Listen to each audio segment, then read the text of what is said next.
அண்மையில் ஏற்பட்ட மழையின் காரணமாக ஏற்பட்ட வெள்ளத்தால் ஏற்பட்ட இயற்கையின் சீற்றம் என்று சொல்வதை விட செயற்கையின் காரணமாக ஏற்பட்டிருக்கக்கூடிய,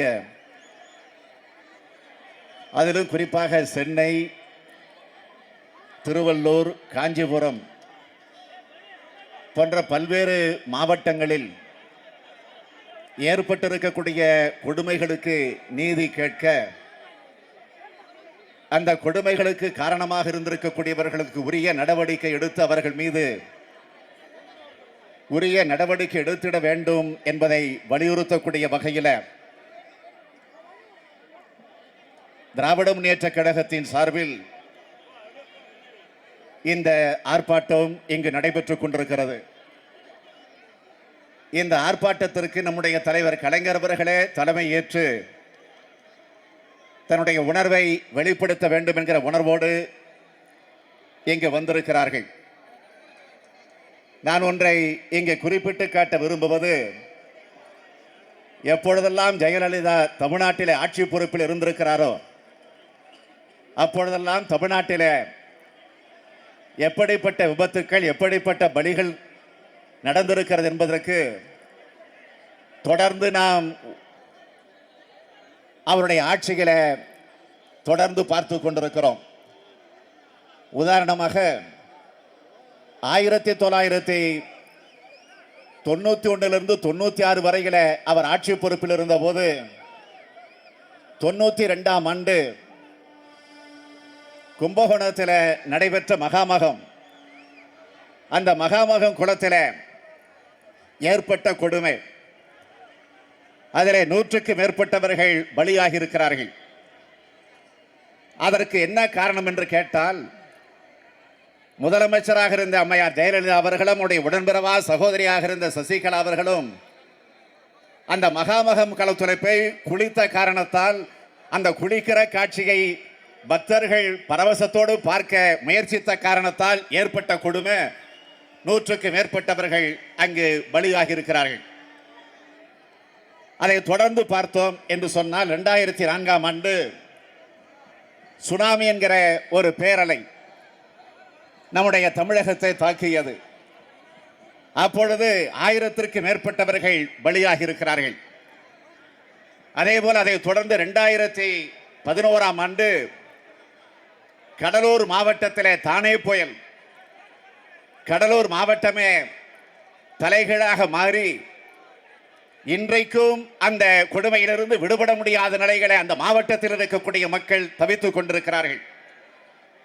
அதற்கடுத்து 2014ஆம் ஆண்டு சென்னையை ஒட்டியிருக்கக்கூடிய மௌலிவாக்கம் 61 பேர், ஒரு கட்டிடம் இடிந்து இந்த அரசினுடைய அலட்சியத்தால், இந்த அரசில் பொறுப்பில் இருக்கக்கூடிய சிஎம்டி என்று சொல்லக்கூடிய ஒரு நிர்வாகம் செய்திருக்கக்கூடிய தவறு, அதில் ஆளுங்கட்சியை சார்ந்திருக்கக்கூடியவர்கள் செய்திருக்கக்கூடிய முறைகேடுகள், அதன் காரணமாக அந்த கட்டிடம் இடிந்து விழுந்து 61 பேர் பலியாகி இருக்கிறார்கள். அதற்கு விசாரணை கமிஷன் அமைக்கப்பட்டது. அந்த விசாரணை கமிஷன் அறிக்கை முடிந்ததற்கு பிறகு கூட முறையாக இதுவரையில நடவடிக்கை எடுக்காத காரணத்தால் தலைவர் கலைஞர் அவருடைய உத்தரவோடு நானே நீதிமன்றத்திற்கு சென்று அதற்காக வழக்கு தொடுத்திருக்கிறேன். அது இன்றைக்கு நீதிமன்றத்தில் நிலுவையில் இருந்து கொண்டிருக்கிறது. அதற்கெல்லாம் முத்தாய்ப்பு வைத்தது போல இப்பொழுது 2015ஆம் ஆண்டு இந்த ஆட்சியில செம்பரம்பாக்கம் ஏரியை திறந்து விடுவதில் நடைபெற்றிருக்கக்கூடிய முறைகேடுகள், முதலமைச்சருடைய அனுமதி கிடைக்காத காரணத்தால் அதில் ஏற்பட்ட சுணக்கம், திடீரென்று ஒரே நேரத்தில் 35,000 கன அடியை திறந்துவிடக்கூடிய ஒரு அவசியம் ஏற்பட்ட காரணத்தால் சென்னையில், தாம்பரம் பகுதியில், முடிச்சூர் பகுதியில் இருக்கக்கூடிய மக்கள் பெரும் துன்பத்திற்கு, தொல்லைக்கு ஆளாக்கப்படக்கூடிய ஒரு சூழ்நிலை ஏற்பட்டு ஏறக்குறைய 700க்கு மேற்பட்டவர்கள் பலியாக இருக்கிறார்கள். இன்னமும் பலர் காணவில்லை. எங்கே எங்கே என்று உறவினர்களும் நண்பர்களும் தேடிக்கொண்டிருக்கக்கூடிய ஒரு நிலை இந்த ஆட்சியில ஏற்பட்டிருக்கிறது. நான் கேட்க விரும்புவது, இந்த வெள்ளத்தில் பலியாக இருக்கக்கூடிய எண்ணிக்கையை இதுவரையில் அரசாங்கம் ஆதாரத்தோடு புள்ளி விவரத்தோடு எண்ணிக்கை எடுத்து சொல்லி இருக்கிறதா என்று கேட்டால் இல்லை. ஆனால் தினம் தினம் முதலமைச்சர் ஜெயலலிதா இறந்தவருடைய குடும்பத்திற்கு நிதி அளிக்கிறோம் என்று சொல்லி வெறும் செய்திகள் தான் வந்து கொண்டிருக்கிறதே தவிர அது வழங்கப்பட வேண்டும் என்று ஜெயலலிதா உத்தரவிட்டிருக்கிறார் என்ற செய்தி வந்து கொண்டிருக்கிறதே தவிர, ஆனால் இதுவரையில அரசோ அல்லது காவல்துறையோ இதுவரையில செம்பரமாக்க ஏறி திறந்த காரணத்தால் பலியாக இருக்கக்கூடியவருடைய எண்ணிக்கையை மக்கள் மன்றத்திற்கு எடுத்து சொல்லக்கூடிய தெம்பு, அந்த துப்பு, அந்த திராணி இந்த ஆட்சிக்கு இல்லை என்பதை நான் இங்கே மிகுந்த வேதனையோடு வருத்தத்தோடு குறிப்பிட்டு காட்ட விரும்புகிறேன். இன்றைக்கு எப்படி ஆட்சி நடந்து கொண்டிருக்கிறது? ஒரு கலெக்டர், ஒரு ஆட்சி தலைவர் ஒரு பேட்டி தருகிறார். அம்மாவினுடைய ஆணைப்படி, அவருடைய ஆணைக்கு இணங்க தமிழகத்தில் மழை பெய்து கொண்டிருக்கிறது. வெறும் மழை மட்டுமல்ல, கனத்த மழை பெய்து கொண்டிருக்கிறது என்று ஒரு கலெக்டர் பேட்டி தருகிறார். அதற்கடுத்து இன்னொரு கலெக்டர் என்ன பேட்டி தருகிறார்? அம்மாவுடைய உத்தரவுக்கு ஏற்று நான் இன்று புழல் ஏரியை பார்க்க வந்திருக்கிறேன் என்று ஒரு கலெக்டர் பேட்டி தருகிறார். இன்னும் சில அதிகாரிகள் என்ன பேட்டி தருகிறார்கள்? துப்புரவு பணியில் நாங்கள் ஈடுபட்டு இருக்கிறோம் என்று சொன்னால் அதற்கு அம்மாதான் காரணம், அம்மாதான் உத்தரவிட்டார், துப்புரவு பணிக்கு வந்திருக்கிறோம் என்று சொல்லுகிறார். இன்னும் சில அதிகாரிகள் என்ன சொல்லுகிறார்? அவர் என்ன சொல்லுகிறார்? ப்ளீச்சிங் பவுடரை அம்மாவுடைய ஆணையை ஏற்றுதான் நான் ப்ளீச்சிங் பவுடரை போட வந்திருக்கிறேன் என்று இன்றைக்கு அறிக்கை விட்டுக் கொண்டிருக்கிறார்களே தவிர அடிப்படை பிரச்சனையை தீர்த்து வைக்கக்கூடிய சூழ்நிலையில, உடனடியாக நிவாரண பணியில் ஈடுபடக்கூடிய நிலையில இந்த ஆட்சி இன்றைக்கு இருக்கிறதா என்று கேட்டால் இல்லை. தலைவர் கலைஞர் அவர்கள் தொடர்ந்து வலியுறுத்தினார்கள், முதலமைச்சர் வந்து பாதிக்கப்பட்ட மக்களை பார்க்க வேண்டாமா, ஆறுதல் சொல்ல வேண்டாமா, நிவாரண பணிகளை முடுக்கிவிட வேண்டாமா என்று தொடர்ந்து அறிக்கை விட்டார். தொடர்ந்து பத்திரிகையாளர்களிடத்தில் செய்தியாக சொல்லுகிறார். அதற்கு பிறகு திடீரென்று ஒரு நாள் புறப்பட்டார். எங்கே? தன்னுடைய ஆர்கே நகர் தொகுதிக்கு. அதை ஒட்டி 2-3 பகுதிகளுக்கு சென்று ஒரு அரை மணி நேரம் வலம் வந்தார். எப்படி தேர்தல் நேரத்தில் பிரச்சாரத்திற்கு வருவாரோ அதே போல வந்தார். அவர் அரை மணி நேரம் தான். நான் கேட்கிறேன், அந்த வேனில் இருந்து அவர் கீழே இறங்கினாரா அல்லது வேனில் இருந்து இருக்கக்கூடிய அந்த கதவினுடைய கண்ணாடியை திறந்தாவது பொதுமக்களை பார்த்து பாதிக்கப்பட்டிருக்கக்கூடிய மக்களை அழைத்து உங்களுக்கு என்ன குறை, என்ன பிரச்சனை என்று கேட்டாரா? இல்லையே. நான் இன்னும் கேட்கிறேன். அவர் சொன்னார், எதிர்பாராத மழை வந்துருச்சு, 100 ஆண்டு காலமாக இல்லாத மழை வந்துருச்சு, அதனால் இந்த பாதிப்பு என்று சொல்லுகிறார். நான் இங்கே குறிப்பிட விரும்புவது, வானிலை ஆராய்ச்சி மையம் சில நாட்களுக்கு முன்பே, மழை வரக்கூடிய 2-5-6 நாட்களுக்கு முன்பே எச்சரிக்கை விடுக்கிறது. அந்த எச்சரிக்கை விடுத்தது மட்டுமல்ல, நாடாளுமன்றத்தில் அமைச்சராக இருக்கக்கூடிய பிரகாஷ் ஜவடேகர் அவரே நாடாளுமன்றத்தில் தெருமுனையில் பேசல, நாடாளுமன்றத்தில் பேசியிருக்கிறார். முன்கூட்டியே தமிழ்நாட்டில் இப்படி ஒரு மழை வரப்போகிறது, அதனால் பாதிப்பு வரும் என்று அரசுக்கு மட்டுமல்ல உள்ளாட்சி துறைக்கு நாங்கள் எச்சரித்திருக்கிறோம் என்று அந்த துறையினுடைய அமைச்சர் மிக விளக்கமாக நாடாளுமன்றத்தில் பேசியிருக்கிறார். நான் கேட்கிறேன், அப்படி பேசியிருக்கக்கூடிய அமைச்சருக்கு இதுவரையில ஏதேனும் பதில் சொல்லக்கூடிய நிலையில தமிழகத்தை ஆண்டு கொண்டிருக்கக்கூடிய முதலமைச்சரோ அல்லது இந்த ஆட்சியோ விளக்கம் சொல்லி இருக்கிறதா? அதற்குரிய காரணத்தை இதுவரையில் சொல்லி இருக்கிறதா? இல்லையே. சட்டமன்றத்தை கூட்டுங்கள், விவாதிப்போம், பிரச்சனைக்கு முடிவு காண வேண்டும், பிரச்சனைகளை எல்லோரும் வந்து நாங்கள் சொல்ல வேண்டும் என்று தொடர்ந்து திராவிட முன்னேற்ற கழகத்தை சார்ந்திருக்கக்கூடிய நாங்கள் மட்டுமல்ல, தமிழகத்தில் இருக்கக்கூடிய எல்லா கட்சிகளும் சொல்லுகிறதே.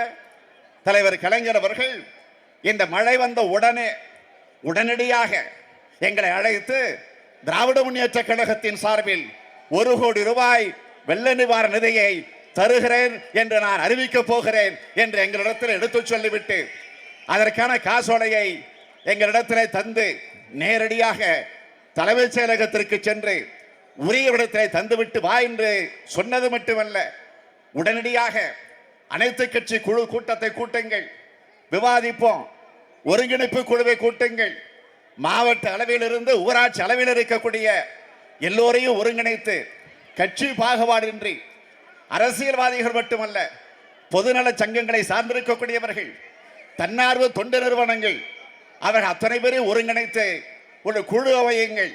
நிவாரண பணியை அவர்கள் மூலமாக செய்யுங்கள். அரசு வழங்கக்கூடிய நிவாரண நிதியை அவர்கள் மூலமாக வழங்குங்கள்.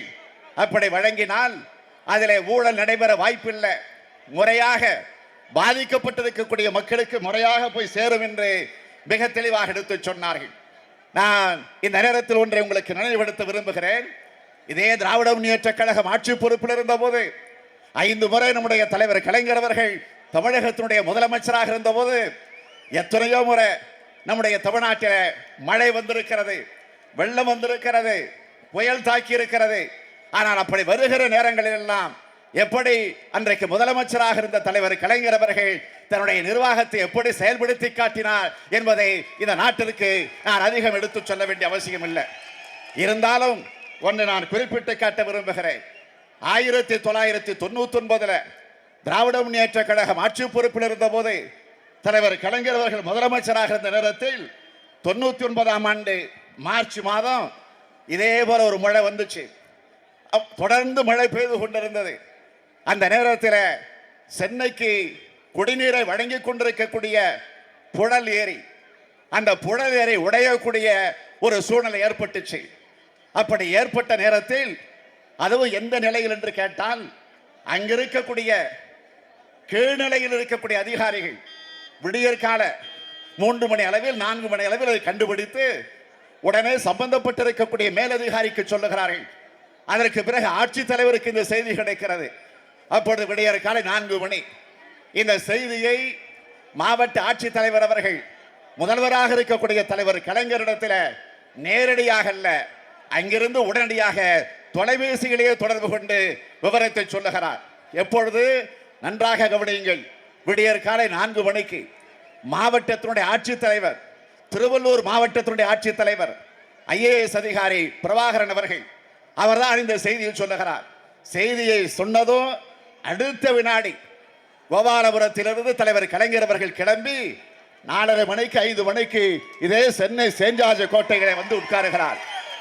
அதிகாரிகளை கூப்பிடுகிறார், பொதுப்பணித்துறை அதிகாரிகளை கூப்பிடுகிறார், தலைமைச் செயலாளர் அழைக்கிறார். இன்னும் நான் சொல்லுகிறேன், அந்த நேரத்தில் பொதுப்பணித்துறை அமைச்சராக இருந்தவர் தான் இதோ இங்கே அமர்ந்திருக்கக்கூடிய துரைமுருகன் அவர்கள். அவர் அப்பொழுது சென்னையில் இல்லை. அவரும் விடியற்கால அவருடைய வீட்டில் ஒரு துயர செய்தி, அவருடைய மாமனார் மறைவு செய்தி அப்பொழுதுதான் அவருக்கு கிடைக்கிறது. அந்த செய்தியை கேள்விப்பட்டு அந்த இறுதி மரியாதை செய்வதற்காக அவர் சென்னையிலிருந்து புறப்பட்டு காரிலே போய் கொண்டிருக்கிறார். அப்பொழுது தலைவர் கலைஞர் அவர்கள் பொதுப்பணித்துறை அமைச்சருக்கு தகவல் சொல்ல தலைவரே தொலைபேசியிலே தொடர்பு கொள்கிறார்.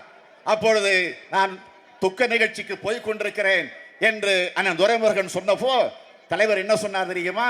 நீ வர வேண்டாம், நீ உன்னுடைய மாமனார் இறந்திருக்கிறார், உன்னுடைய இல்லத்திலே ஒரு துயரமான செய்தி நடந்திருக்கிறது, நீ அங்கே போ, நான் புழலேரிக்கு நானே போகிறேன் என்று சொல்லி தலைவர் கலைஞர் அவர்கள் அங்கே நேரடியாக வந்து நிவாரணப் படைகள் உடனடியாக ஈடுபட்டு அந்த ஆபத்திலிருந்து அன்றைக்கு காப்பாற்றிய சென்னை மாநகர மக்களை காப்பாற்றிய தலைவர் தான் இங்கே வீற்றிருக்கக்கூடிய நம்முடைய தலைவர் கலைஞர் அவர்கள். அவர்தான் இன்றைக்கு செம்பரம்பாக்கம் ஏரியில நடைபெற்றிருக்கக்கூடிய இந்த தவறுக்கு நீதி கேட்டு விசாரணை கமிஷனை உடனடியாக அமைத்திட வேண்டும் என்று இன்றைக்கு இந்த போராட்டத்தை அறப்போராட்டமாக நடத்தி கொண்டிருக்கிறார். எனவே சென்னையை நாசக்காடாக ஆக்கியிருக்கிறார்கள். ஏறக்குறை 25,000 கோடி ரூபாய் அளவிற்கு நஷ்டம் ஏற்பட்டிருக்கிறது. ஏறக்குறை 20 லட்சம் மக்கள் இந்த வெள்ளத்திலே பாதிக்கப்பட்டிருக்கிறார்கள். 700க்கும் மேற்பட்டவர்கள் உயிரிழந்திருக்கிறார்கள். இதற்கெல்லாம் யார் காரணம்? நான் அழுத்த நிறுத்தமாக சொல்லுகிறேன், தமிழ்நாட்டுடைய முதலமைச்சராக இருக்கக்கூடிய அம்மையார் ஜெயலலிதா அவர்கள் தான் இதற்கு முழு காரணம். ஆகவே செம்பரம்பாக்க ஏரியை முறையோடு திறந்திருந்தால் நிச்சயம் இந்த ஆபத்து வருவதற்கு வாய்ப்பில்லை. எனவே ஜெயலலிதா அவர்கள் இது ஏதோ எனக்கு தெரியாது என்று இன்றைக்கு தப்பித்துக் கொண்டிருக்கலாம். அமைச்சரவை என்று சொன்னால் அது ஒரு கூட்டு பொறுப்பு. ஆகவே உதவி பொறியாளர் தான் இந்த தவறு செய்தார் என்று சொல்லி பொறியாளர் தப்பித்து விட முடியாது. பொறியாளர் தான் இந்த தவறு செய்திருக்கிறார் என்று சொல்லி தலைமைச் செயலாளர் தப்பித்து விட முடியாது. தலைமைச் செயலாளர் தான் இந்த தவறு செய்திருக்கிறார் என்று சொல்லி அமைச்சர்கள் தப்பித்து விட முடியாது. அமைச்சர்கள் தான் தவறு செய்திருக்கிறார் என்று சொல்லி முதலமைச்சரும் இந்த பிரச்சனையிலிருந்து தப்பிக்க முடியாது. எனவே ஜெயலலிதா இதற்கெல்லாம் பதில் சொல்லக்கூடிய காலம் விரைவில் வரப்போகிறது. இன்னும் அழுத்தமாக சொல்லுகிறேன், 2016 மே மாதம் நடைபெறவிருக்கக்கூடிய தேர்தலில் திராவிட முன்னேற்ற கழகம் தலைவர் கலைஞர் அவர்கள் ஆட்சி பொறுப்பில் அமருகிற போது இதற்கெல்லாம் பதில் சொல்லக்கூடிய காலம் வரும் வரும் வரும் என்று சொல்லி விடைபெறுகிறேன். அம்மையார் ஜெயலலிதா அவர்களுடைய ஆட்சியில் தமிழகம் என்றைக்கு நடைபெற்றாலும் அன்றைய தினம் எத்தகைய கீழர்கள், தீமைகள், வெள்ளப்பாடுகள், நெருப்புக்கு இரையாதார்கள், மாணவர்கள், பள்ளி மாணவர்கள் என்ற செய்திகள் வந்தவண்ணம் இருக்கின்றன. அப்படிப்பட்ட செய்திகளில் இருந்துதான் இன்றைக்கு நாம் சந்தித்த நிகழ்ச்சியாக இந்த நிகழ்ச்சிக்கு யார் காரணம்? இந்த நிகழ்ச்சியை பற்றி எத்தகைய அக்கறையோடு இங்கே நடைபெற்று வருகின்ற அரசு நடவடிக்கைகளை எடுக்கிறது, எடுத்தது, எடுக்கப் போகிறது என்பதை பற்றியெல்லாம் அறிந்து கொள்ளத்தான் இந்த மாபெரும் பேரணியை நாம் இன்றைக்கு நடத்தி கொண்டிருக்கின்றோம். நான் சென்னையிலே இதுவரை கண்ட பேரணியை விட இந்த பேரணி தான் பெரும்பாலான மக்களை கொண்ட பேரணி. காரணம், அந்த அளவுக்கு பாதிக்கப்பட்ட மக்கள், உயிரிழந்த மக்களின் குடும்பத்தார், பிள்ளை குட்டிகள், இவர்களெல்லாம் கடுமையான உயிர் சேதத்திற்கு உள்ளாகி இருக்கிறார்கள். அவர்களை எல்லாம் காப்பாற்றக்கூடிய வழி இருந்தும், காப்பாற்றக்கூடிய பொறுப்பு இருந்தும் அந்த பொறுப்பினை நிறைவேற்றாத அரசு அண்ணா பெயரால் அமைந்துள்ள அதிமுக அரசு என்பதை நீங்கள் எல்லாம் நன்கு அறிவீர்கள். அப்படிப்பட்ட அரசை இங்கே தம்பி ஸ்டாலின் தீர்மானம் படித்த போது கூட அந்த தீர்மானத்துக்கு ஆதரவாக நீங்கள் எல்லாம் கை உயர்த்த வேண்டும் என்று கேட்டுக்கொண்டார். நான் ஒரு படி மேலே சென்று தீர்மானத்துக்கு ஆதரவு அல்ல, இந்த தீமைக்கு ஆட்சியை உடனடியாக அகற்ற வேண்டும் என்பதற்கு ஆதரவாக நீங்கள் எல்லாம் ஓங்கி குரல் எழுப்ப வேண்டும் என்று கேட்டுக்கொள்கிறேன்.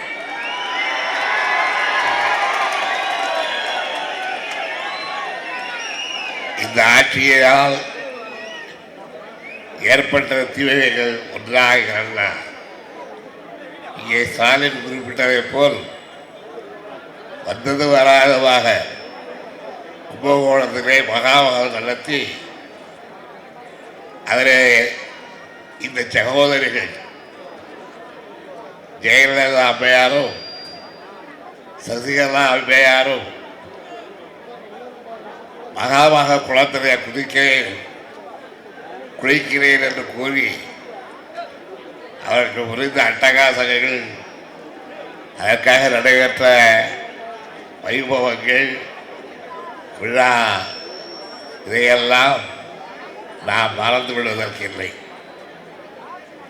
ஆக ஆட்சிக்கு வந்தால் பொறுப்புகளோடு மக்களை காப்பாற்ற வேண்டும் என்கின்ற எண்ணத்தோடு, இரக்க உணர்வோடு நடந்து கொள்ள வேண்டுமே அல்லாமல் யாரு கேடு கேட்டால் என்று நாம் நம்மை காப்பாற்றிக் கொள்வோம் என்ற வகையில் அவர்களுடைய வழக்கமான எந்த விதமான சௌகரியங்களை குறைத்துக் கொள்ளாமல் வழக்கமான அனுஷ்டானங்களும் ஒரு ஆட்சியை நடத்துவதற்கு இவர்கள் யார்? தமிழ்நாட்டில் பெருந்தலைவர் காமராஜர் ஆட்சி நடைபெற்றிருக்கின்றது. பேரறிஞர் அண்ணா அவர்களுடைய ஆட்சி நடைபெற்றிருக்கிறது. மத்தகச்சல ஆட்சி நடைபெற்றிருக்கிறது. ஆனால் எந்த ஆட்சியிலும் இப்படிப்பட்ட கொடுமைகளை யாரும் சந்தித்ததில்லை. ஆனால் இந்த ஆட்சியில் கொடுமைகள் நடப்பது மாத்திரமல்ல, அந்த கொடுமைகளுக்கு வக்காலத்து வாங்கி அவற்றை நியாயப்படுத்தி அது தொடர்ந்து நாங்கள் அந்த ஆட்சிக்கு வருவோம் என்று கூறுகின்ற மூர்க்கத்தனமான முதலமைச்சர் ஒருவரும் அவருக்கு ஒரு பட்டாளம், தலைவணக்கக்கூடிய பட்டாளம், அவர்களெல்லாம் காலில் இருந்து நமஸ்கரித்து, தாயே தயாபரியே, நீங்கள் தான் இந்த நாட்டுக்கு விடுவிக்க வேண்டும் என்று இன்றைக்கும் முட்டாள்தனமாக பேசிக் கொண்டிருக்கிறார்கள். பக்தி செலுத்திக் கொண்டிருக்கிறார்கள் என்றால் இது பெரியார் பிறந்த மண்ணா, பேரறிஞர் அண்ணா பிறந்த மண்ணா, நாங்களெல்லாம் வாழ்கின்ற மண்ணா? இந்த நாட்டிலே எவ்வளவு கொடுமை நடைபெற்றாலும், பேரழிவே நடைபெற்றாலும், செம்பரம்பாக்கம் ஏரி போன்ற ஏரிகள் உடைப்படுத்தாலும் அந்த உடைப்புக்கு காரணம் வேறு யாரும் அல்ல, தாங்கள் தான் என்று சொல்லாமல் சொல்லி இந்த நாட்டிலே மேலும் தங்களால் ஆள முடியும், தங்களால் செங்கோல் செலுத்த முடியும் என்று உரைக்கின்ற ஒரு கூட்டம் அண்ணா பெயரால் வாழ்கின்ற கூட்டம். அந்த கூட்டத்திற்கு பதில் சொல்வதனால் வெகு விரைவிலே இல்லை. வெகு விரைவில் அந்த கூட்டத்திற்கு நாம் சட்ட ரீதியாக, பாராளுமன்ற ஜனநாயக ரீதியாக பதில் சொல்லத்தான் போகிறோம். அந்த பதிலுக்காக அவர்களும் காத்திருப்பார்கள், நாமும் காத்திருக்கிறோம். அந்த பதிலை சொல்லியே தீர்வோம் என்ற அந்த உறுதிமொழியை உங்களுக்கெல்லாம் உரைத்து, குறைந்த இடைவெளியில் உங்களையெல்லாம் அழைத்தோம். நானும் பேராசிரியரும் மற்றும் நம்முடைய கழக உடன்பிறப்புகளும் உங்களை சந்திக்கின்ற அந்த ஆர்வத்தோடு எங்களுடைய துயரத்தை நீங்களும் பகிர்ந்து கொள்ள வேண்டும். நாம் ஒருவருக்கொருவர் துயரத்தை பங்கிட்டு கொண்டால்தான் நமக்கு மனச்சாந்தி ஏற்படும் என்ற அளவிலே இந்த கூட்டத்தில் உங்களையெல்லாம் பார்ப்பதிலே நான் மிகுந்த ஆறுதல் அடைகிறேன்.